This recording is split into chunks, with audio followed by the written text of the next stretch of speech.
Right, we're live. The window is closing faster than you think. In dating, yes, the window's closing very fast. Well, and in life, I'm a big fan of Memento Mori, and the reality is, it's not just for dating. We have a finite window for dating. I mean, we say when guys actually start to probably map this out, most guys that I come across, it can be earlier, but they're not really taking it seriously. Probably late 20s upwards. Yeah.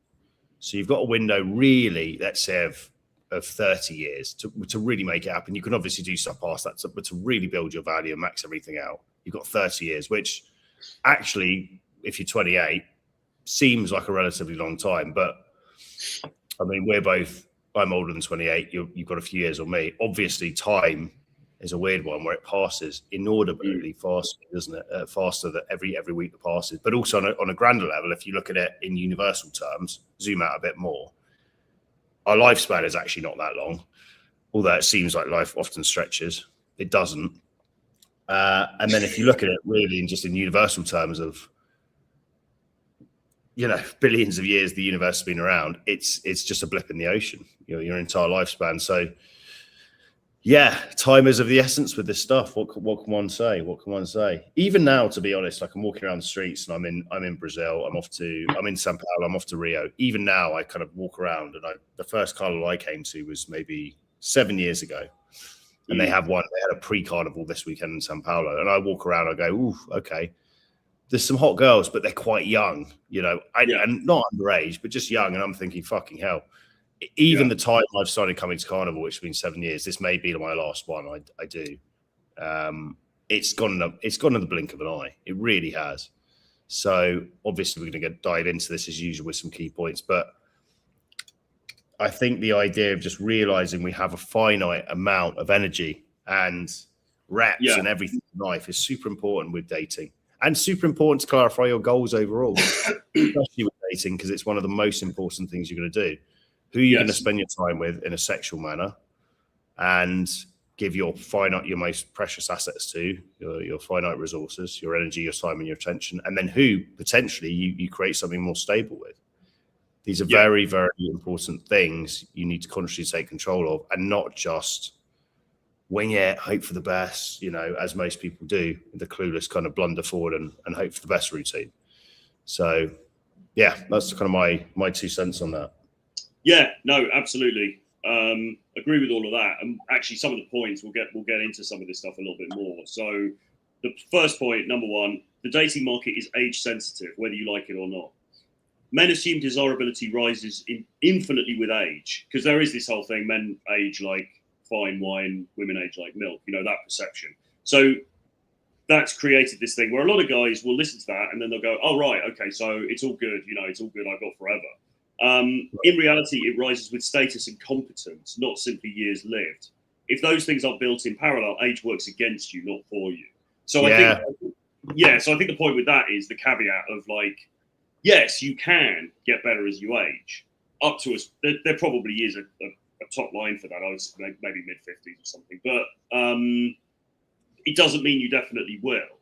It means that if you keep the plate spinning, if you keep things in shape, then you can certainly increase in your value, but it's not a definite by any means. If you just sit there on the couch and do nothing, you're going to decline. Yeah, that's so important. You need to be doing stuff each day which is going to compound, whether that's wealth, whether that's health, whether that's languages, fighting, whatever. But if you just sit there like a couch potato and age, you don't age into suddenly this fine, artifact that can go out and slay. Absolutely, but it's totally within your hands. I think we're so lucky. Guys are always like, oh, women have got it so easy. They don't really, right? Yeah. You're 18 as a woman, you're in your prime. That lasts till maybe 22, 23, and then it's quite a sharp drop off quite quickly by the age of 30. If you haven't cashed your chips out with a decent option, you're fighting an uphill battle, because you can't really go out to clubs and compete with 21-year-olds. Men just don't look at you, or the men you want to be looking at you don't look at you. Yeah. And I've had it recently. A couple of girls I've hooked up with, they're one's 29, one's 31, and a couple are 18, and one's 22, and you can see the difference in just the way they see life. Like one of the ones who was cool, she's hot, but she's 29. She goes, yeah, I really feel my age in a moment of kind of sobering, like kind of vulnerability. And I'm like, oh, it's all right. I'll find you. I'm just being like, I can find you a nice gringo. She's like, yeah, but I'm really, so you can see that the struggle is real. They have this whole thing within 12 years. And so I never took it personally. If a woman at any stage bins me off, I'm just like, yeah, fair enough. Because I don't have to do this shit in 12 years. And so as men, the point I was trying to make is, as men, we're so lucky. We can build our value over 20, 30 years. And every single component of your sexual market value, how attractive you are to women, can be engineered from a male perspective. Everything. Yes. The only thing actually that can't is height, but it actually can if you want to be extremist and do the Turkish Express, the Midnight Express. Yeah. Breaking. Everything can be. Go ahead. Or get some shoes with platform shoes, the old Timberlands. Yeah, but we are very lucky, and I think it's about seeing, unless you're going to gender reassign, you've just got to play what's in front of you. You've got to play the hand you're dealt to the best of its ability and max out the stats. What else are you going to do? Might as well do it, right? Yeah. And by doing so, you have way more options. What was the original point? Just so we circle it to square the circle. What was the actual point you made? The dating market is age sensitive, whether you like it or not. Yes, so, but you can use it in your favor if you actively build those components. Absolutely. Yeah. So, because we talk a lot about this, don't we? About aging and being a bit older in dating and stuff. And obviously, I'm older and so on. But it's not to say it's possible. It's definitely doable. And it's doable for most guys if they keep themselves, if they know what they're doing and they try and keep in reasonable shape and everything else, it's definitely doable. But it's not a guarantee. You can't just sit there at 25 and go, oh, well, I'll just wait till I'm late. Like that guy who was saying, can you coach me in 15 years? I mean, that's a really bad strategy because you don't know. By the time you're 40, even by the time you're 40, you could be born. I mean, I know dudes who are 40 who look like, probably older than me, right? They look like they're shagged out already by life. And so you've got to do the right things as well as you. Well, understanding is power, isn't it? Because I know guys that are they've accelerated in their youth. They're in high-end careers. They're high up in the medical profession, biotech industry, whatever. They're in really good shape. They thought they were living the dream. So they had a hot girlfriend, bought an apartment, bought some property, have a cool car, got some savings, but they're clueless about this shit. And they get dumped at 35. And it's almost like they've got the capacity in this realm of an 18-year-old boy because they just haven't exposed themselves to this stuff. Don't know the Evo site behind it. They don't know how to go out and get a new girl because they just relied on having that one hot girlfriend who they became too needy with, who just fucked them off. And they have it kind of made in some area, but they're totally naive in this area. And what I see it the whole time, I sit with my group of mates at school. They got up to the age of 30 and all of their wives or girlfriends at the time were 30, 31. And obviously they go, right, that's us cashing our chips out. The guy does that totally clueless of his own value. He doesn't even realize his stock's still rising. And he's suddenly in a marriage he doesn't want to be in. So it's a lack of education. It's a lack of self-education in this, actually. And again, not to pin it all back to say Tomasi, but The Rational Male for me, I'm glad I read that book relatively early on because it really revealed these kind of truths that you're never going to be taught that. No one's ever going to sit you down and go, oh, by the way, your sexual market rises as a man. It kind of peaks late 30s. It means you can balk anyone. No one tells you that shit, right? No one tells you. So, well, I mean, guys are lucky that he put that book out. And also, I mean, we're still banging the drum for it. We're talking about it. So now we've got the internet. Some people are talking about it, but it's not something that is popularly talked about in the rest of society, really, is it? Well, it's not even obvious, is it? Even if you get into the dating space and go, I'm going to try and get better at this stuff, what to even look at? Because there's so much content by content creators. And it's not like there's a strategy guide where it's like, well, read that, then do that. Everyone, I mean, it's a minefield of just information. Most of it clickbait shit of people charging around and slagging off like fat girls. So it's actually not even easy, even though the information's there, to actually know what to do or know what's valuable or not. Yeah, so the best thing to do really is to find a content creators that you vibe with and you kind of trust and sort of follow them. I mean, it's best not, I would say, to shop around too much, or at least follow somebody for a while and see if their advice works. And if it does, keep following them. Hopefully it's us, but even if it's not us, if it's somebody else, fine. But, I think you've got to pick somebody, you get a good vibe. You think that they know what they're talking about. They probably had some results. They're a decent guy. They're not nuts, because a lot of people are crazy in this industry, us included. But it's how you moderate it, I suppose. And don't. You could go too wide with this stuff, and this is a lot of these guys are like, oh, what do you think about Ed Game and all this kind of stuff? It's like, oh, I follow Ed Game, but then I follow Todd V, and then this dude over here, and it's like, yeah, you're getting too much input. You need to just be getting out there and just learning a few things and going out there and trying it yourself. If I had my time again, I'd have read the Rational Mail, and I'd have paid a coach basically to make sure each week I did 30 reps, and I'd have probably just gone out with the idea of I've got to be playful and talk to people every day, at least 5 people randomly. That's all I would have done. I wouldn't have overloaded with theory. I didn't need it. It actually prevented me from taking action for a long time. And action cures all ills. If you repeatedly just take action, and that's the secret sauce. 90% of this is just taking action and readjusting from that. Obviously watch us if we're saying, right, use X, Y, Z as an opener. Great, use that. But then do it 20, 30 times, Yeah. And guy seems to be allergic to action. Of course, he was going to come up in the stream because he always seems to do from beyond the grave. But TT used to say, right, you've got to do your action, and then you get your theory. And actually, I abided by that rule. I would go out and do 20 reps each week, and then I'd get my reward because it's very addictive, isn't it? This stuff. Well, there wasn't anything to watch really back then, but I get to read an hour of theory. But most guys still get it the other way around. They do 99% theory, 99% jerking off to these sort of streams, not actually, but metaphorically. And 1% might talk to one girl, Stacey at the water cooler at work. Yeah. I mean, that's not really working in your dating life, is it? That's doing all the stuff behind the scenes, thinking you're preparing yourself. You're not. You're just making it harder, actually, because you start overthinking stuff. Did you ever get into that phase where you were kind of you read a lot of theory and you were overthinking interactions, or rabbit hole?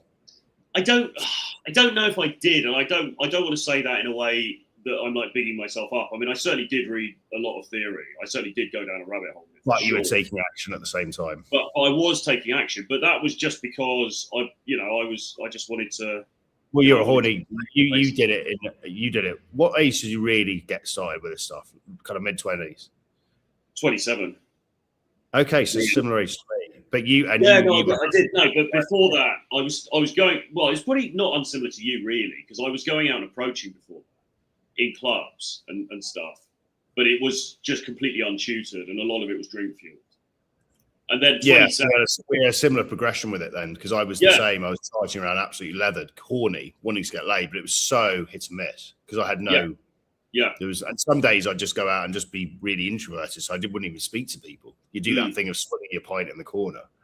Yeah. And then sounds holding the glass like this. Yeah, nervously looking around like this. Yeah. Just hoping some girl's going to drop into your lap.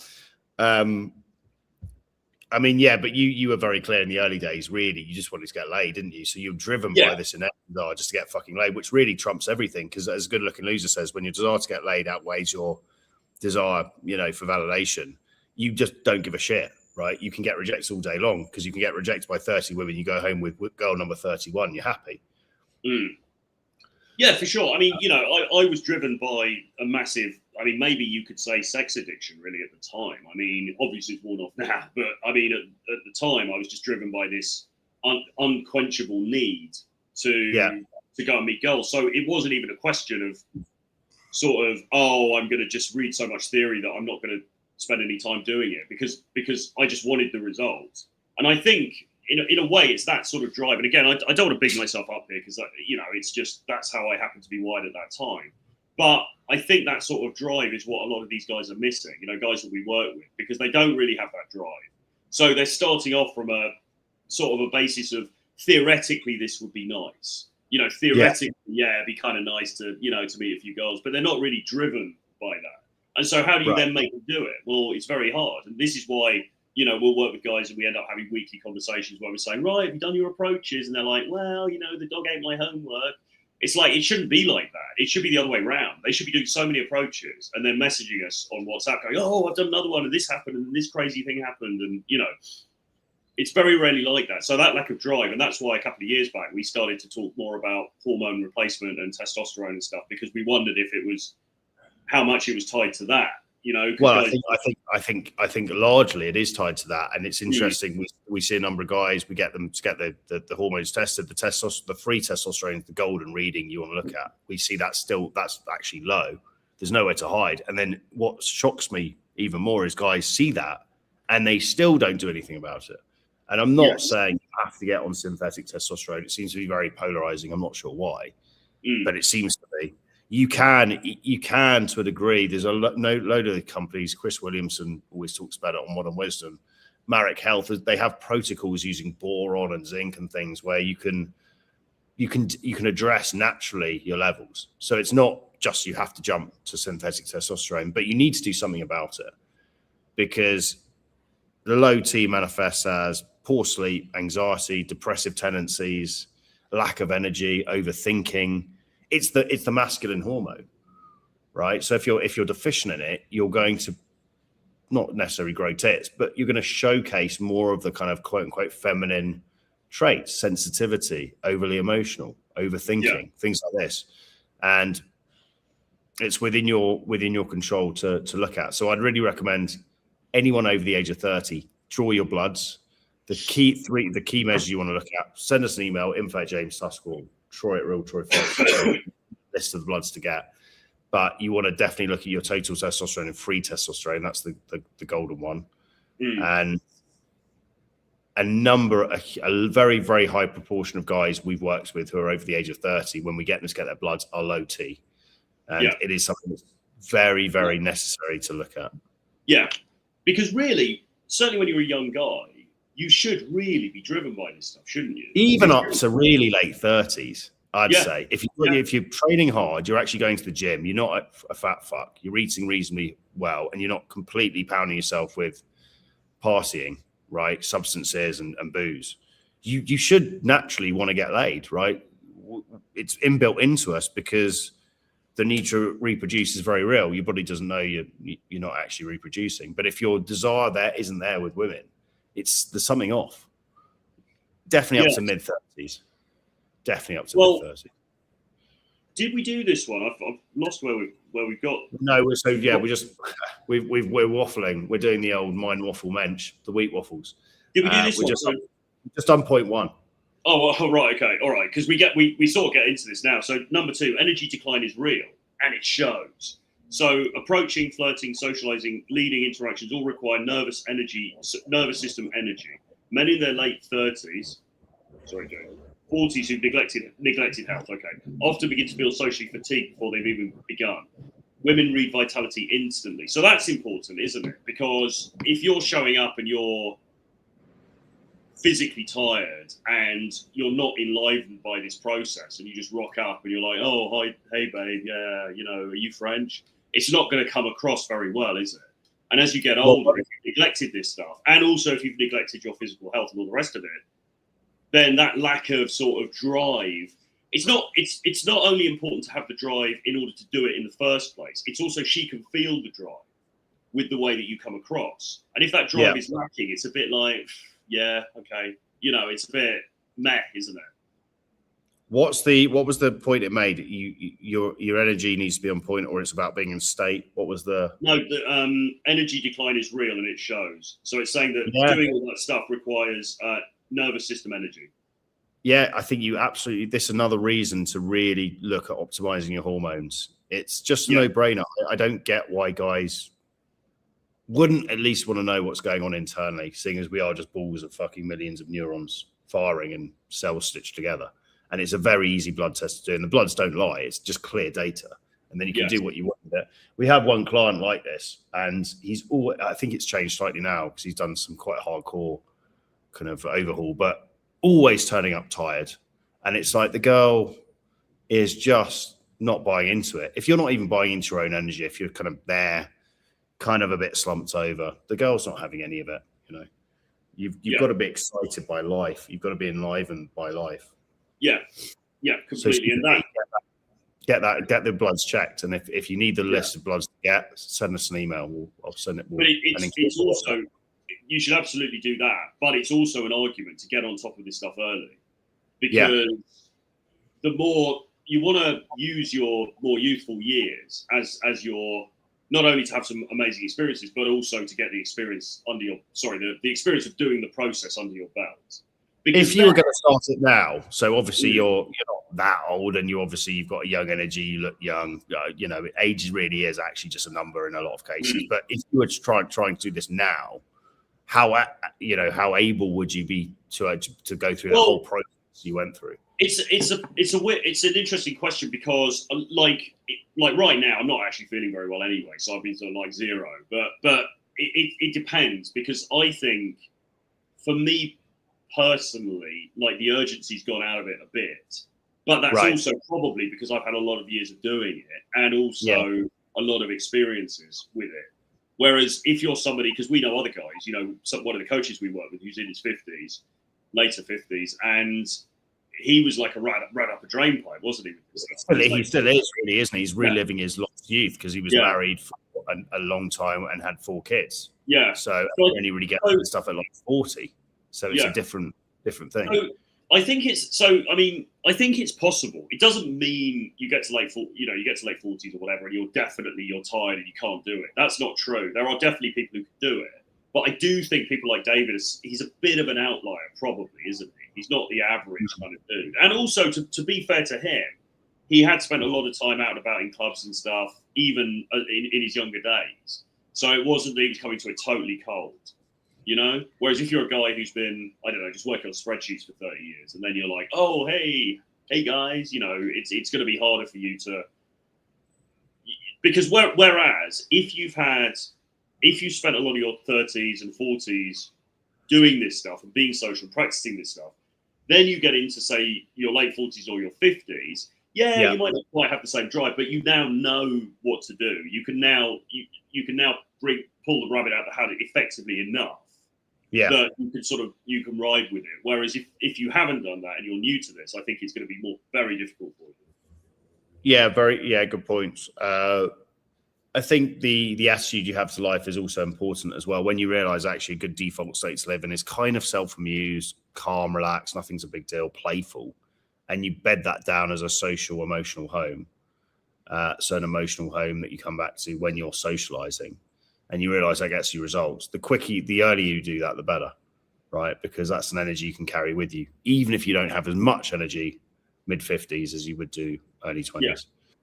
Yeah. So, all right, the next one, your social circle shrinks over time. Not definitely, but this is for a lot of people. In your 20s, opportunity is ambient. Parties, workspaces, travel, friends of friends. By late 30s, most peers are coupled, home-based or socially dormant. Less exposure equals fewer organic chances. So this is a good advert for learning cold approach, or for learning to flirt with the world, right? Because a lot of if you're somebody who's been relying on your social circle, or friends of friends, that kind of thing, the problem is a lot of those are going to be deeply embedded in their own lives. You know, they're bringing up the kids, they're going to the garden centre on a Saturday and all of that stuff. And it's not like university anymore. It's not like everyone goes out for a wild party every weekend. You know, it just isn't. And I think a lot of guys actually have a real problem transitioning in that phase, don't they? It's not just about girls. It's also about, my friendship group is now diversified. I mean, we're lucky because we get to travel, and obviously we're often with clients in these locations, and we know people in these places. We always have people to hang out with. But the average dude who find himself single at 37 and all his friends are settled down, it is hard because you're kind of on your own. But just rest assured that there are millions of guys out there who are in the same position. And so we get a lot of inquiries for wings, you know, guys to be able to hang out with other guys. And luckily we have a massive network. We can put you in touch with other people. And also when you come to these boot camps, you meet loads of other dudes from around the world, similar position to you, and you bond with them. So that part is super important. You need to find a new tribe. You cannot rely on the guys you went to school with when they're settled down with kids. You can't drag Joy out to the bar anymore.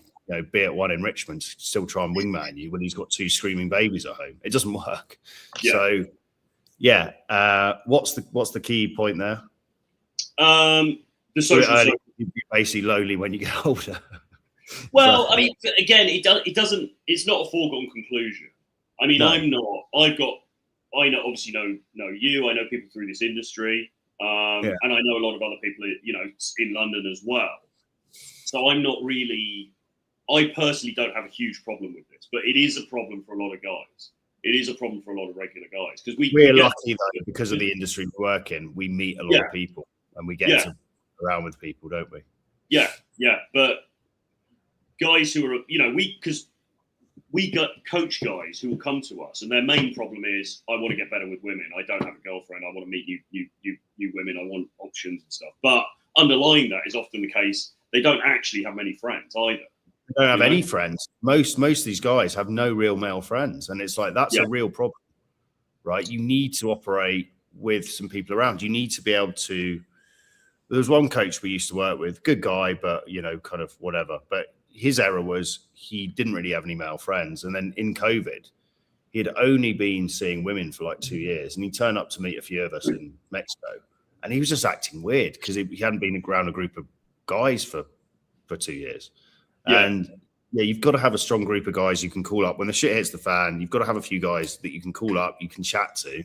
Something goes wrong. And most men, I've noticed, very, very lonely because they don't have women, but they also don't have that group of guys. Yeah. So, there is nothing to get on with it. Naturally, use the fact when you're younger, you are more connected. You're in a workforce. You've got your mates from home who haven't settled down from school. But also be safeguarding against this and just be thinking, right, actually, I do need to kind of make some male friends, right? I mean, we're both, we've got groups of people we can, if the shit hits the fan, call up and be like, oh shit, I need to chat. But a lot of guys don't have that. And that's where you get into a real issue with kind of loneliness and being too needy with women.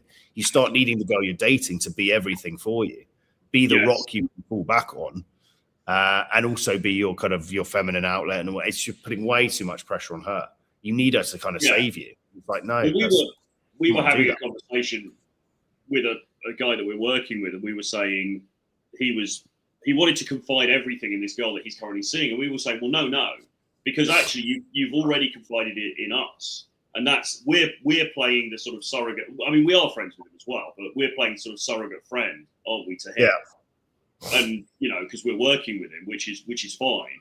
And look, no shade to guys if you are socially feeling a bit isolated and everything. I mean, it's a really unfortunate thing. It's a really unfortunate aspect of modern society. It's a real aspect of modern society, isn't it? This splendid kind of separation of everything. You talked about it, but having everything delivered on your doorstep, and there's this kind of isolation element. Almost society seems to be propagating to keep men relatively weak. You can't do anything as a man really on your own. You've got to have people around you. Yeah. Well, I mean, if you wanted to go down a sort of conspiracy route of it, you could almost say, well, it's being done intentionally because they want us separated. They don't want us. I wouldn't argue against that. I think there's some validity to that. I really do. Well, there might be. I mean, but regardless of if there is or not, I mean, that's what's happening, isn't it? Because the technology, the delivery companies, like everything, like I've said before, I could just sit in here for like a month and, But it's disastrously, it's as we know, it's disastrously lonely. Like it's not actually connecting with people when you are sat on your own and you're not getting out the house every day. Again, this is an argument. Even if you're in this position, you go, "Fuck!" Actually, I've realised I've got no close male friends right now, and I'm not dating anyone. This is another argument to get out of the house every day and just be social. I guarantee, if you start being playful with strangers, opportunities open up. Suddenly, you get invited to something. Suddenly, you meet a guy you might vibe with traveling. It's a life skill. We weren't built to live by ourselves. If you look at human beings and look at the Evo Psych stuff, we've always lived in tribes. That's how we thrive. That's how we survive. So now sitting on your own by yourself in a house is not optimal for your mental health or any type of part of your life, really. It really isn't. We weren't meant to be these low just traveling around by ourselves. No. And actually, if you look at people that have done that in this industry, it always ends in tears. Inevitably. It really does. It really does. But there is, it's quite a common refrain from guys that I've either worked with or who, have been in contact. Very told common the story. And it's this kind of like, it often is along the lines of, it was great when I was in high school because I was sort of I was really popular. I had all these mates and a lot of the girls liked me and everything. And now I'm in my 30s, like that's not happening anymore. And they feel like they've been blindsided by life. But I think if you happen to be younger and you're watching this, you have to recognize, okay, that's going to be that I'm at risk of that happening one day. So you need to do something else. You need to not just follow the normal path, which is do nothing, and then all your mates get married, and then suddenly you're sitting on your own in a bedsit. Instead, you need to think, right, I'm going to learn cold approach skills so I can go out and meet new people. Ideally, try to build a network of male friends now that sustains, but also get the skill set so that you somehow can bring new people into your life. Very, very important. And the benefits of the flip side to this, the positive thing is, we always seem to forget this, but we are all born alone. Yeah. Ultimately, so everyone else actually is in the same position as you. Yeah. But you've got to see if people are actually seemingly happy and content and have lots of friends, they're doing something that you're not doing. They're being social. Yeah. That's the differentiating factor, right? Yeah, because I mean, and on the sunny side of this, I do think that there are more opportunities now than ever before to meet. Than ever before, because you can meet so many. We're prompting one of our clients to do this, but it was a good suggestion from someone else. But even going to Facebook meetups of like expats in the city, right? They often have Gringo Tuesdays or have framework. Right? Yeah, it seems a bit cheesy, but we roll along and you realize, oh shit, there's another 20 blokes who are also traveling around, kind of wanting to get laid. And suddenly you've connected with a few people, and those are people for you to hang out with and not be lonely with. It doesn't mean you have to jump into the pocket of, when I'm not spending every day with fucking Tom. It's like, no, you've got your accommodation. You're on your mission. But you go out, Tom, and hit a couple of bars, twice a week in Buenos Aires. Yeah. And it's way more fun than if you were doing that by yourself. Yeah. So, think about if you are building a good kind of social support network, how would it look for you? People are more introverted. You don't have to spend 24 hours with people. It's more like, okay, yeah, we're in the same city, blah, blah, blah. So super important. I think this part is not talked about actually in the industry at all, but it's massively underrated. I'd say most of the guys we work with, not only do they have poor lives, dating wise with women, they also have they don't really have any male friends. And that's a massive problem. Yeah. Guys come and say, oh yeah, I'm just going to bang a few hotties. It's going to save me. It's like, no, bro. You've got to have a couple of male friends as well. And again, if you don't, maybe it's not your fault, but it's definitely your responsibility. Yeah. To figure that. Yeah, because there are ways now to meet people more than ever before. I mean, in common interest groups and things. I mean, again, maybe it's a bit cheesy, but I personally find it quite cheesy. I mean, I've traveled for large periods of on my own, and I'm lucky again because clients will come out. I like being around people, so I tend to get on with people quite well. But I can understand people being a bit, I don't want to do that because it's something I don't do. But if you happen to be into a thing, like for example, this guy that I knew was a member of a climbing club, because a lot of people are quite into rock climbing in London. There's different climbing centres you go to and stuff like that. And he built up this amazing community of people. I mean, they're all a bit hippie-ish for me, but the amazing community of people who were just into climbing. So if you're genuinely into the thing, and you can then say to people, oh, listen, after the session, why don't we all go, let's have a barbecue or something, right? You can, he built like this pretty big, network of friends through just that, Yeah, take up new things and do group events around that, and you're naturally going to meet people, aren't you? I mean, look at Epstein. Look at who? Epstein. We often push guys to go and take up some sort of combat sport, right? So Muay Thai, boxing. Even if you just go and do that, you're going to meet a few guys down there. Yeah, you need. As someone that's never struggled with this area, luckily, it's fortunate that I can get on with people quite well. But I see the benefit of having male people, male energy around. I grew up with 3 brothers as well, so I was used to being around male energy. But it's one thing having female energy. You need that female affection, of course. It's beautiful, right? You fall in lust with a girl, you're sitting there rainy Sunday, on the couch, eating your fucking popcorn, watching a cheesy movie. Yeah, so it's a beautiful experience. It's a great part of life. But also, let's be honest, it's fucking fun. You're sitting down the bar with a couple of mates, you're doing some approaching, or you're trading war stories about what a fucking shit show last night was, how none of you got laid, but it's a bit of a laugh. You need that male bonding element. If you're missing either one of these things, your life is going to feel very incomplete. So you need to work Yeah. on both. Super For important. sure. Definitely. Okay. So the fourth point, apps get more competitive every year. So this is something we talk about a lot on here. But as more men flood apps, attention concentrates further at the top. If your photos, physique, or lifestyle signals stagnate, your relative position declines, and even if you personally haven't got worse.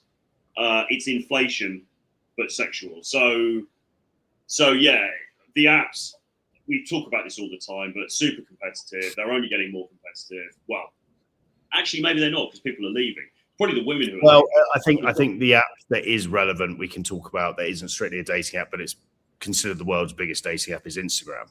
Yes. Where you can do damage, but you're competing against everyone, the entire planet. So it's a supplement if it's engineered correctly, but it's not the solution. Well, yeah, I mean, what we're saying here is that if you sort of stay still, then over time, you're going to get surpassed by the competition regardless. So even if you're kind of okay, but you're sort of staying still. So because the competition is increasing all the time.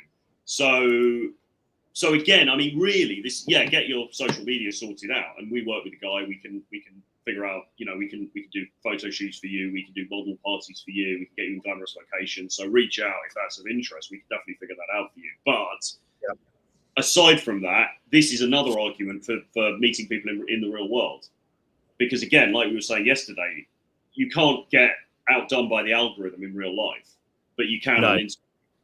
So, I'm trying to think if there's a single argument for not actually going out and just learning to be social. I can't think of a single one. The only maybe one you can see is the early days of Day Game. I saw guys who got too addicted to it, and they kind of walk around with a Tesco shopping bag, and you find out, oh, Dom, how's it going? He's like, well, actually, I got sacked because I was doing too much Day Game from work. Yeah. I mean, that's not healthy if it becomes an obsession.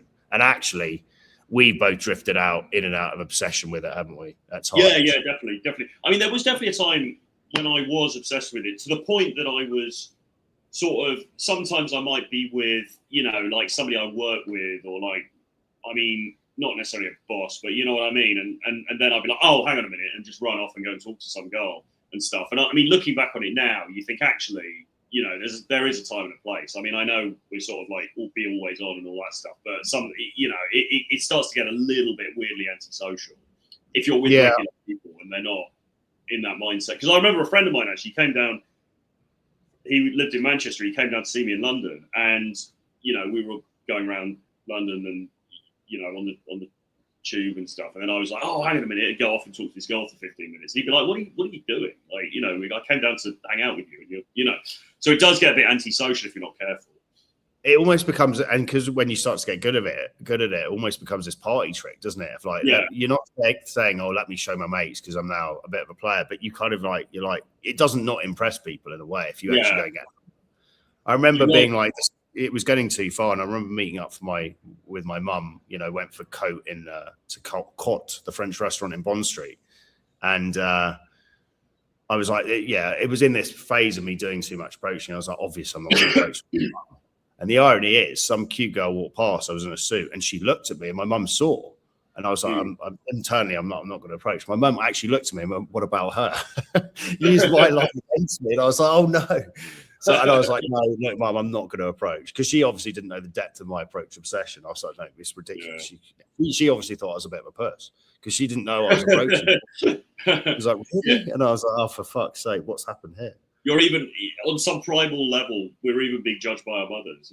That's the sad thing. Well, that's the whole Freuding thing. And they say actually, and I was trying to think about this the other day, you end up dating people who look a bit like your mum. And I was just trying to think, have any of my exes looked like my mum?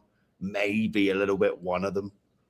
Funnily enough, that did actually happen to me. I realised one of them. She did, because I see like photos of my mum when she was younger, and one of it was bizarrely a Ukrainian girl, but she looked a little bit like her. I was like, oh, that's a bit weird. Yeah. Just to be clear, it's not your mum in the current phase of her life. It's like it's when she's young. Do they match the women we're dating when they're young as well?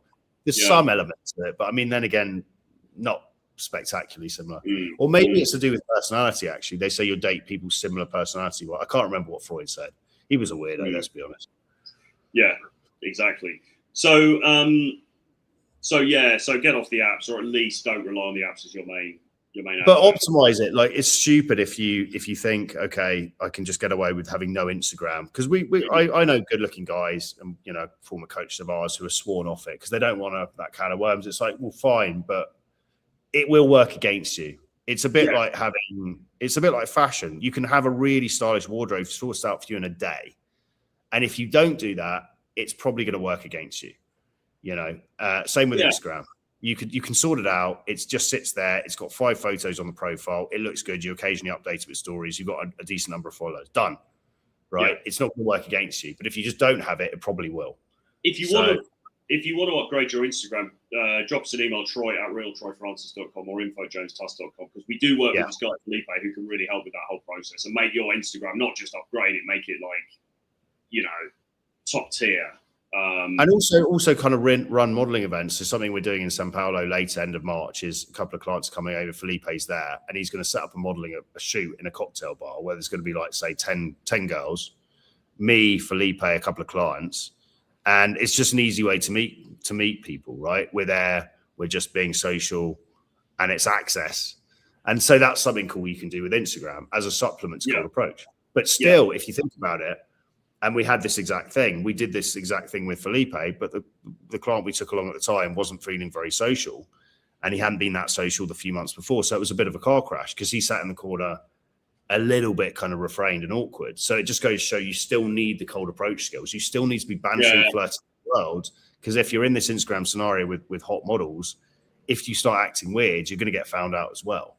So again, even Instagram, you need to be being social anyway. You know? You need, the basic practice of going out, talking to 2-3 new people a day is it's going to work for you in almost any scenario. I mean, somebody was asking in the comments under one of the other streams about the Michael Sartain thing and the, you know. Well, this is the Felipe thing I just mentioned is kind of a spin-off of the Sartain thing, but you still need to. The irony with Sartain's thing is he still gives about 6 months cold approach training, just hidden behind the scenes. Right. Okay. Because that's super important. Because I think, guys, you look at the marketing and you think, "Oh, great! So I'll just get these." Yeah, because it says no cold approach, but the irony is, because I know people that work deeply in this company, and I know the whole setup is they basically take guys and for 6 months train them socially because you can't not. Because even if you get to a point where you could send out DMs to a bunch of girls on your Instagram or just Instagram generally, get them all to turn up to a club, and you know, if you haven't practiced that stuff, you're just going to be sitting in the corner while they all drink the alcohol that you bought. It's happened many times. We've had it in clients in Bogota, you know, where he has a very optimized client profile for Instagram, not client, just profile. And he said hot girls are turning up and getting bored straight away on dates. Because, he hasn't got the verbal, he hasn't got the energy, the riz in person, the charm. He hasn't worked on it. He's quite nervous. Then it's like a Wizard of Oz thing, isn't it? Where they turn up to see the wizard and they look behind the curtain and it's just a shriveled guy sitting in the corner, you know.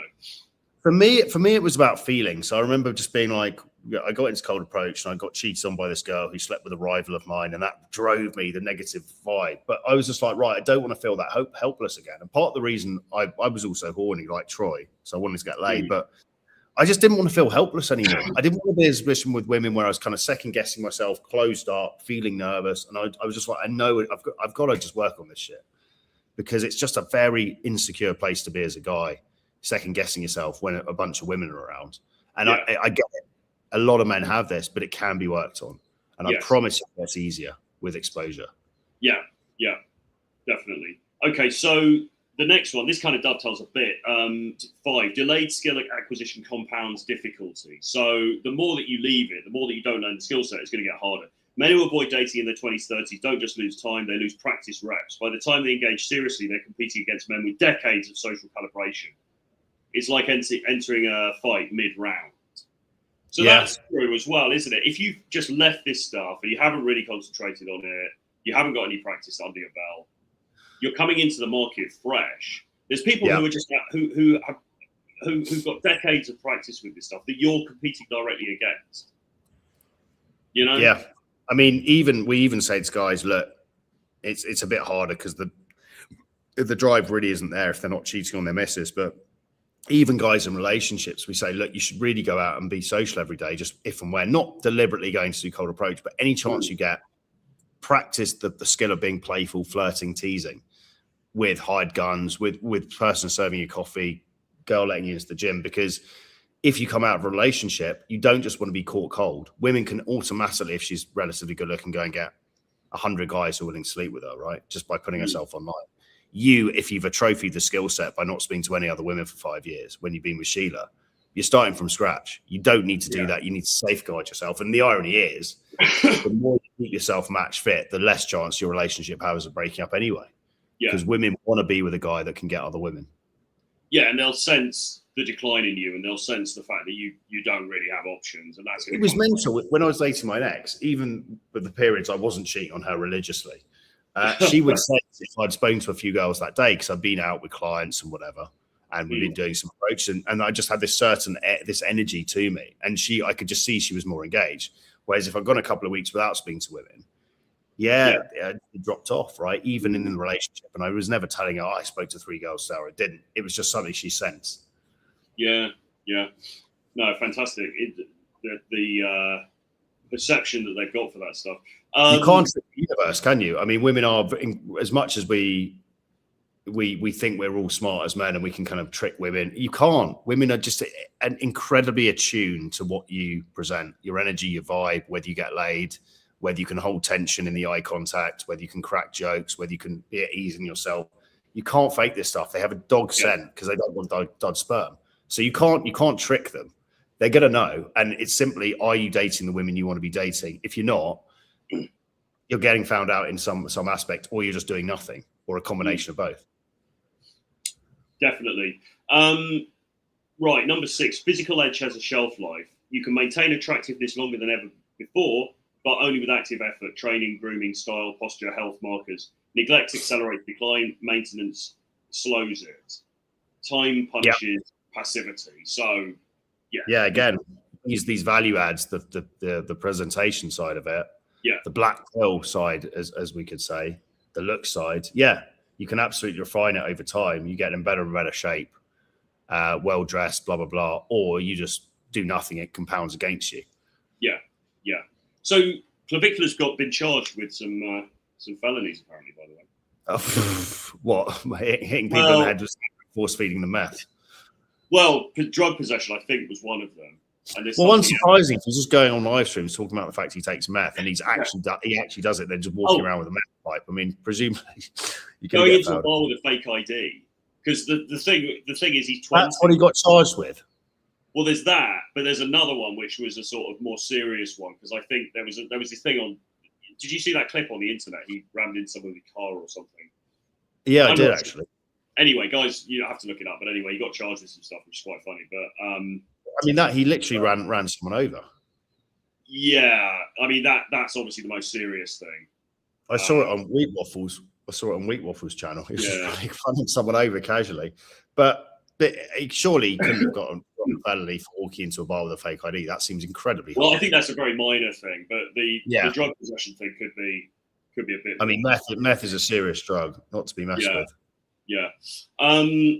So what have we done? Okay. So psychological rigidity increases with age. Older men often become less adaptable, less playful, more guarded. Dating rewards emotional agility, not just experience. If you become set in your ways, attraction feels effortful rather than fluid.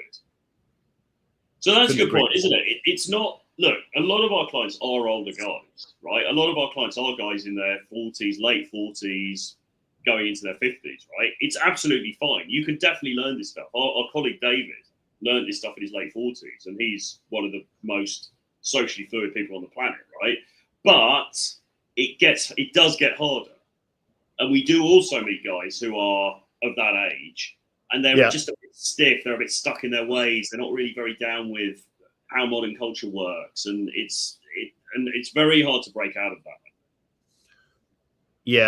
Yeah, very rigid. A lot of guys we work with are more logical minded. You know, they're on that engineering side, great for planning, logistics, battles, really, war strategy, but terrible for engaging the emotion of women. Women want to be led, you know, they want to be taken through a range of emotion, the ups, the downs, the pleasure, the pain, also while having fun and not take it too seriously. And it's a skill that can be learned, absolutely, but you need to exercise that deliberately and be playful. There's really not any time I can think of where it doesn't pay to just be self-amused and slightly playful. in social situation. I can't think of a single time really as a baseline.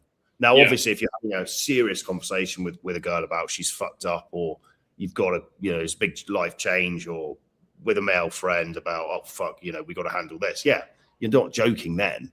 But the default should be always baseline of calm, self-amused, playful, and then you flip into serious mode if needed occasionally. That's how it should be. Well, Justin's in the chat. I mean, why you're watching this stuff, Justin, I've got no idea, really. But anyway, when you get older, you give less fucks, less social adaptation, which is true. That's a good counter argument, actually, because you get older, you don't really care as much. You don't care what people That's true. That's so, true. So there is that. But as I said, I mean, we've met plenty of guys who are a bit older, and they're actually just very stiff and very set in their ways. And I mean, we've had a couple of slightly tragic events, haven't we? Taking guys to bars in like Bogota and stuff. And there's all these young 23-year-old girls who want to have fun. And the guys are standing there with their sort of Marks and Spencer's pullover on and go, oh, how do I get down with the kids? And it's a bit like, it's not about pretending to be young, but you've got to have a certain like looseness in your demeanor, I think. Well, it's actually based on what Justin says there. He's got a good point. As you get older, you do give less social fucks, and then combined with the fact that really you have to be more playful to get younger women. That's actually a perfect storm because you care less, so you can experiment more. But what guys tend to do is don't do that. They're very rigid, and because they haven't flirted or been playful with the world for 40 years, suddenly they're coming out of their marriage, and it's like, well, you've got to start from ground zero. And it is tough. Right? It can be done, but it's tough. It's tough because when your habits have been built over 40, 50 years, it's hard to change them. It's hard to dislodge them. It can't be done. Again, this is all building the case for the fact that really you want to be taking action now. The best time to start with this was 10 years ago.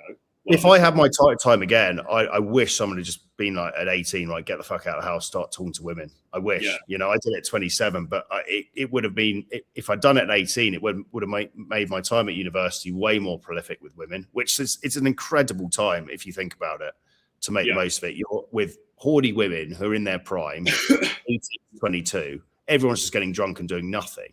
If you get this shit handled at a very young age, it's the perfect time to make the most of that. But if you don't, you're going to just be you're going to be bitter because you're going to see these few guys in the sports team and the rugby team or the quarterback, the NFL, the American football team's killing it. And you're going to be sat on the sideline going, for fuck's sake, and watching them literally work their way through all the cheerleaders. It's a very fucking annoying place to be. Because it happens to most men. Yeah, for sure. I mean, look, there is some truth. I mean, as being older, I do give less of a fuck about what people think. And that has been really useful to me. It can be useful, can't it, if you engineer it the right way? Yeah, but I've also got years and years and decades, really, of putting the reps in. So I can bring the not giving a fuck to a foundation of knowing what the reps are, if that makes sense. If you haven't done the reps, you don't know what you're doing, then it doesn't really matter if your congruence is going to be out, I think. I think that's kind of what it comes down to. That's what we're describing with some of these guys. I'm thinking about one very rich client we were in a bar with in the late afternoon in Bogota. And he was standing there a little bit awkward and sort of, What was the bar out of interest? I can't remember, but they were playing some loud music and stuff. I mean, I don't know. Was it the afternoon? Were we in the bar? Were we getting started that early? Well, what happens in Bogota stays in Bogota. So the next one, number 8, women's timeline shift 2. So as women age, many prioritize stability, clarity, and direction faster. Windows for casual ambiguity narrow. Men arriving late to the market face partners with more defined expectations. The tone of dating changes. Well, yeah, unless you're dating younger women, of course, and that's the sort of the hack, right? Because if you're dating people who are the same age as you, or I don't know, let's say in their 30s and up, then all of that's going to come into play. And a lot of guys, they come into the dating market and they think, whatever age they are, they think, well, I can only date people within a few years of my age. So that's who they tend to be naturally drawn to. But when that happens, then you find yourself in a whole other quagmire because suddenly she wants you to, she wants a house or she wants you to move in after 3 months or whatever. And dating by age is so important. Again, I'm late 30s and I deliberately will date women because I'm traveling around. I want to have kind of fun, obviously connection, but nothing serious at this stage. 18, 24, and I very much screen by age. You know, if I meet a really cool girl and we really vibe and she's, you know, mid late 20s, I'm not going to say no, Yeah, right? But I'm not. That's not what I'm looking for by any means, because women at that age tend to want something different, right? but They want stability. They want to cash their chips out. yeah, but you know, because we've seen this with people that we work with, where older guys, they get into relationships with somewhat old, not old women, but somewhat older women. You know, women in their 30s, going into their late 30s, and suddenly they've got all of this headache of like, oh, she's trying to get me to move in. She's trying to lock me down. She wants to have a kid in 2 weeks' time, and it's like, well, yes, but naturally, that's what you're going to come to blows with if you're dating women of that age, right? You can't. So, It's so fixable. You can't beat evolution, right? Women are revolutionary purists. They really do operate often by age. Now, look, if a girl's just come out of a relationship age 30 and she's on the rebound, yeah, she might bang you like she would have done, you know, in her early 18-year-old experimental years. But the reality is, it's very clear. 18, 24, 25, usually women are just experimenting, want to have fun, no strings attached. Late moving towards mid 20s, it can go either way. Late 20s upwards, they're absolutely, most women are looking for something different. They've often come out of a relationship. They may have been married. They may have a kid. They want to settle down. So if you're dating women who are 32, 33, or 34, thinking, oh, you know, it's an easy bang, it comes with a lot of strings attached. yes, It's way easier to date women who are younger. And yes, you're going to get people criticizing in the Anglosphere. As a late 30s man, if I'm seen probably out and about by people I know with a 21-year-old, they're absolutely going to judge me. But it doesn't mean you're doing anything wrong biologically, right? I'm not trying to push this agenda towards Epstein Island, but there's nothing wrong with that. Interestingly, in Latin America and in Eastern Europe, where I spend a lot of time, it's absolutely normal to see an older guy with a girl between the age of 18 and 24. It's considered normal. But in the Anglosphere, because of the feminism movement, it's considered weird. But you're not doing anything wrong, actually. So just it's it's a cultural thing. It's very much a cultural thing. And you will get shit, but fuck people. But fuck what people think, right? Yeah.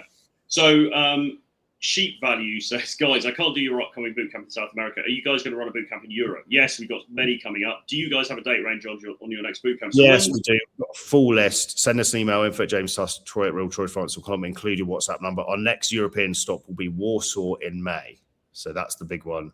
So Europe upcoming. Do I just send you guys an email? Yes, you do. And he said, I know James had to do a boot camp to push himself to approach, struggling with the same thing. Absolutely. Yeah. Get in touch, man. So I put the email addresses in the chat. Just drop us an email now, troy@realtroyfrancis.com and info@jamestuss.com. And that saved me so much pain. I'm so glad I was the opposite when I started doing this stuff, because I tried to go out and I tried to approach and I couldn't. Yeah. And I did that 2 weekends in a row. I was like, fuck this. I can't wait to throw my money at someone. Just couldn't do it. There's no shame in that, right? Yeah. You may have a lot of approach anxiety at the beginning. You may be like I was, a massive overthinker, always doom and glooming the worst case scenario, but essentially trapped in my own head. So I'd already taught myself out. I'd do the opposite of the Sun Tzu, guarantee victory, and talk myself out of everything, women-wise, beforehand. So I just wouldn't take any action. So it took a couple of guys, Tom Serrera, John Matrix, to throw me in a couple of hundred times over a weekend in London. And that broke the back of the anxiety, because I realized, my nervous system realized, oh, you don't die. Yeah, you feel a bit of adrenaline, but okay, whatever. So 100% it's the right move. Don't watch any more content. Just come out, meet us, and just do it. 100%. Sensible man, value. Not a sensible name, but a sensible man. Yes. All right. So number 9, regret builds quietly, then loudly. So men rarely regret acting and failing. They regret waiting, delaying, postponing life until things are sorted. By the time things are sorted, the window they imagined they had forever has narrowed. So yeah, if you're sitting here watching this, there's a bunch of you now watching this. Probably it's because you're not entirely happy with your dating life. Okay. So what are you going to do about that? Probably nothing, because that's what 99.9% of you do. Fine. But it's not going to get any easier. The problem's not going to get any better. The problem's just going to get harder for the reasons that we've outlined today. And one day you're going to regret it, because you're like, oh yeah, I'll sort this out one day. I'll sort this out in a few, a couple of years or whatever. I'll just let it fly. And then you're going to come to the market and things will have moved on massively. You won't have had the experience. You won't have had the reps, and you'll be in a much worse position. and then you'll think shit, like we do. You'll think shit. If only I'd have done this so much earlier. Yeah, I've had a couple of clients in recent months who have been early 60s, and they have this kind of joy of like actually getting good reactions from women. We're going around, they're getting numbers, getting dates in Latin America, for example. Yes. And I can see they're genuinely in a pleasurable state, but at the same time, I see this occasional streaks of deep melancholy, and I'm like, Mr. R, what's wrong? And he just goes, I just wish I'd known this stuff 30 years ago. I mean, I wish I'd known this stuff 10 years earlier than I did. Same. Because it would have massively helped me out. And actually, I wish I'd have known the stuff in my late teens, really. I mean, even early teens. Imagine if you'd actually like accidentally been out, just being social with women between the ages of say 11 to 14. And you come into that real puberty bit, 15, 16, and you actually know what you're doing, and you actually can fuck all these women. Well, back then at school, when there was the one fucking shag getting laid, and everyone was so jealous because he's actually getting laid. All of the fucking hot girls, and it's just like you're sitting there having to fucking masturbate, not in front of him, but shamefully in your own. It's like the earlier you learn this stuff, the more prevalent, the more beautiful it is. I mean, because I didn't understand the dynamics at all, I massively wasted my teenage years because there were opportunities in my teenage years, and I just didn't take them up because I was always, obsessing about, what about Zoe in class 5B? She's so great and blah blah blah, and inevitably she wouldn't be interested. But there were other opportunities there, and if I'd have understood these dynamics, my life would have been very different. Now we caught up later, but if that's us saying that, and we started in our late 20s. Depending on how old you are, you need to be getting going with this stuff now, because there's a world of opportunity out there. But if you're not putting yourself out there and making the most of that, then you're wasting your life, basically. I always thought at school it was a case of, right, there's certain guys that get laid, there's certain guys that don't. It's just some guys seem to get it and some guys don't. Yeah. But it is a learnable skill. We can guarantee you it is learnable. It can be worked on, but you need to actually do it. And that was something I never understood when I was. I'm the same as you. I wish I'd just somehow started this at 11 years old, just running around. Obviously not. You wouldn't be getting laid, but just working on the skills of just being playful and teasing women, learning to flirt. So important. Yeah. All right. Number 10. The window closing is a warning, but it's not a death sentence. All right. The closing window doesn't mean you're doomed. It means urgency matters. Men who respond proactively can still improve their physique and presence, build social environments, date internationally and intentionally, develop communication skills, leverage status and lifestyle, and choose environments that reward them. The market is harsher, but harsh markets reward prepared players disproportionately. I think that's quite a good point, isn't it? It is. We were kind of saying this yesterday. The market is tough. But in a way, that toughness is a benefit if you're prepared to step out of the matrix and just go for what you want, because so few people are doing it. Yeah, it's an opportunity. It's definitely, if you see it glass half full, it's a massive opportunity because we're at the most connected time we've ever been digitally. You can go anywhere in the world on a plane in 12 hours. You can hack the market, put yourself as a valuable object, and if you're from the Anglosphere or from Europe. It's a wonderful time if you're willing to take initiative as a man, but it's a terrible time if you're not. Yes, and the data backs it up. The top percentage of men are getting laid more than ever before, and everyone else is not. But the softness of man is a beautiful opportunity. If you think to be considered alpha by a woman in pretty much every country you go to, you only have to be able to walk up and start a conversation in a playful manner. Women will consider you brave and alpha. That's an amazing time to be alive. Because it's a learnable skill set. Absolutely. It just goes to show the softness of man, right? No one can do it. If you can, you're considered brave and alpha. I mean, I like those odds. Play with those odds. It's great. Great opportunity. Absolutely. Indeed. Okay. Should we have a look at some comments? Well, yeah. Impressive from Justin. His 14-year-old son is already gamed up. Well done, sir. You're absolutely moving in the right direction there. I commend you. Good parenting. Yeah. Okay. So we've done an hour now, so we can have a quick look at some comments. Parish comments. Yeah. I mean, Jim's just spammed the chat with so many comments, but he's married with a kid. So forget him. Let's limit parish comments to so you get seven parish comments. So pick them wisely. Yeah. Steve Jabber is basically a Google Calendar for celibacy. Lol. That's one comment, but well used. I'm glad we used one on that. It was worth it. All right. Here's an interesting one. Does TRT make your libido higher than when you were in your 20s?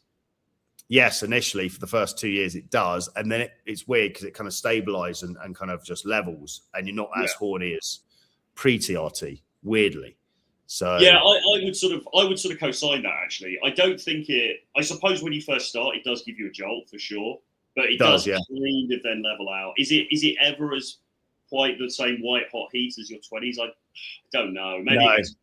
But it's biology if you think about it. You're younger, you're hornier. And you still have a sex drive on CRT, but it's if I hook up with a couple of girls a week as a single guy now, I'm fine with that, right? That would be the limit. Yeah. Whereas the 20s, you could bang every night and be kind of wanting more, couldn't you? Yeah, completely. I think other things just sort of start to take priority as well when you get older, which is not a bad thing. This isn't a bad thing. And if the guy's asking that because he's thinking, oh, so can I take TRT? I'm going to be super horny forever. That's not necessarily something you want. Like, take it from me, when you get the monkey off your back, it's actually fucking good.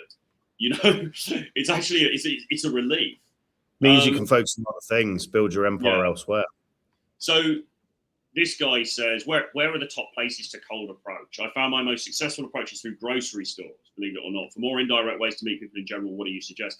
I mean, anywhere. Really, I mean, particular places I like and that have paid dividends for me. Ironically, it's not charging around the street. The reason you see a lot of street approaches because it's high impact, front stopping go, and it's most places you go that's legal. There's no issues with film, but places I typically will approach a lot, especially I'm in Brazil. It's hot weather. A lot of approaching on the beach along kind of Rio, the promenade that lines up. Definitely gyms. I'll moonlight between different gyms and just start conversations with girls. I like girls who are in shape. No one's approaching in gyms. Coffee shops, I do a lot in there because there's often hot girls working by themselves, and shopping malls, working clothing stores, jewelry stores, often girls there. So these are typical places I'd frequent that maybe people don't think of. Yes, indeed. I mean, I would just say, second part of this question there. Sorry? What would you suggest for that, Troy? For more indirect ways to meet people in general, what do you suggest? Well, I guess things like the gym, or I don't know really. I mean, if he means genuinely indirect ways to approach people, that's not really what I recommend. I mean, what I would recommend is forget about, after the first few times and you've got yourself into this and you've practiced it and everything else, forget about going out for like, oh, where's my next day game session going to be? It's just about living your ordinary life. And then you'll see people anywhere. Yeah. We always say the coffee shop, in the queue for the, for Starbucks, in the, in the laundrette, in the dry cleaners. I mean, there are so many places you can have a conversation with somebody anywhere. And that's the whole point of this, really. It's not so much like, oh, where's the most target rich? I mean, grocery stores are pretty good, actually. Grocery stores are decent. And particularly for people in, like, say, America, where if you're in LA or something, I mean, the grocery stores there are some of the best places to do it.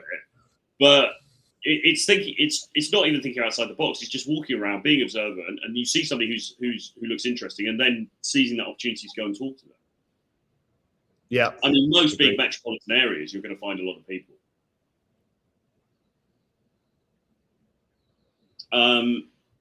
As an introvert, does it get easier to be more playful when peopling is like pulling teeth?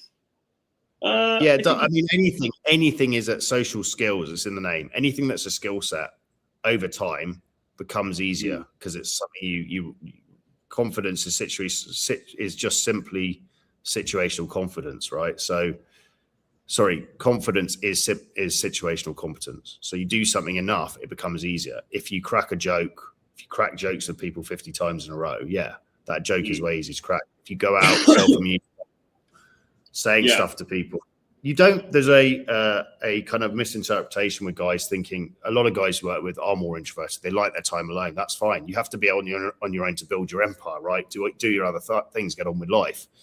But you can't use that as an excuse not to be good with people when you do mingle with people.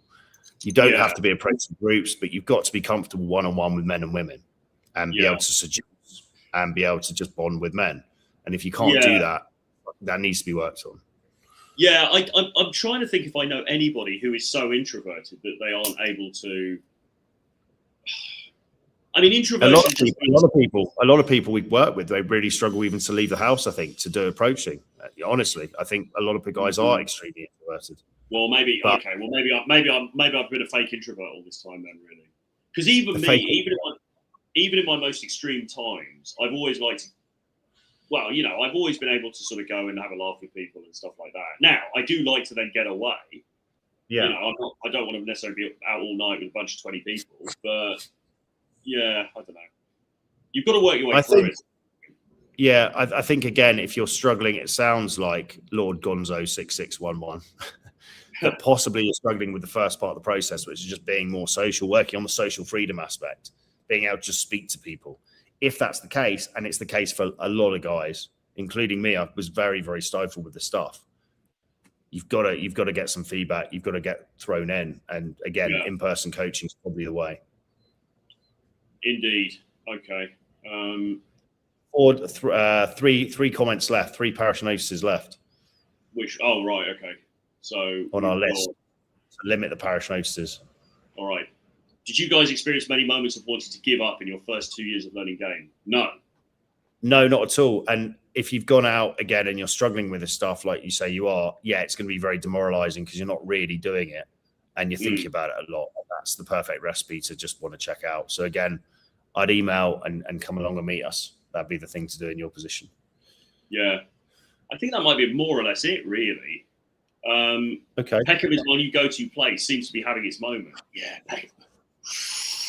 Yeah. All of these places are quite fun. The gentrification of London. It was back in the day when I was still living in London. Brixton was kind of the place to go out. Well, I mean, Peckham is actually. As well. Sorry. Balham as well. I used to go out in Balham a bit. Balham's quite good. I mean, Peckham very gentrified now. Yeah, Peckham is pretty gentrified now. I was there last year a few times. It's yeah. I mean, wherever really, wherever floats your boat. Yeah. Sorry. Wherever floats your boat, socially go out. I'm a big fan of. Look, I think day game guys can be quite weird because they're like, I've got to do day game, and it's great you're approaching women in the daytime. But I think a well-rounded guy is also able to go out and go to a couple of bars occasionally, especially if you're in your 20s, early 30s. I get it. Some people aren't just very geared towards night stuff, but I don't see the harm in pushing your comfort zone a bit. And actually, in some ways, it's way more fun. And the chance to take your girl home and getting physical with her is increased massively on night out than it is for day game. Because day game tends a bit slower, unless it's what I'm going into now, Rio Carnival, where it's just crazy street game in the daytime. But it's just, I did my time with bars and I loved it. It was fun. You charge around, you have a couple of drinks and you just let loose and no one knows who the fuck you are. And you can go for it a bit more because women are going out expecting to meet people. So you can push it. I think mingle in some bar game for sure. Absolutely. And let's finish with this one. Hello, everybody. That's the end of the stream. Sutats has been watching our stuff for many, many moons. So I'm not sure who you are, sir. And it looks like, judging on that photo, you've always had a bird, but we appreciate the support nonetheless. What was that Steve Jabber one again? Can we just end with that? Because that was actually it's a great comment. You can't end. You can't. Steve Jabber. Something about a Google Calendar. Oh yeah, Steve Jabber is basically a Google Calendar for celibacy. Today's task, accept yourself. Tomorrow's task, accept yourself also. Is he now gone very self-help with his message? Well, I don't know. I don't watch his stuff. I mean, I don't know why anybody's watching his stuff, to be honest. All right, that's unfair. He's a fellow content creator. Watch his stuff if you want. But I mean... Oh, he's a clown. Look, we'll not slag people off, but he's a buffoon. Let's just be honest. But you guys come on here and you're talking about these people as if these are serious. Oh, well, what's Steve? We need to consider what Steve Jabber's saying. I mean, no, we don't. What relevance does this dude have? I'm sorry. Yeah, what to say other than, lads, the window is closing faster than you think. The modern dating reality check has arrived, has come, and get on with it. And if you're in need of getting this stuff fixed or you have any questions, as usual, send us an email, info@jamestuss.com, troy@realtroyfrancis.com, and include your WhatsApp number because that's how we do things. and Yeah. we will see you again in a stream soon. Bye.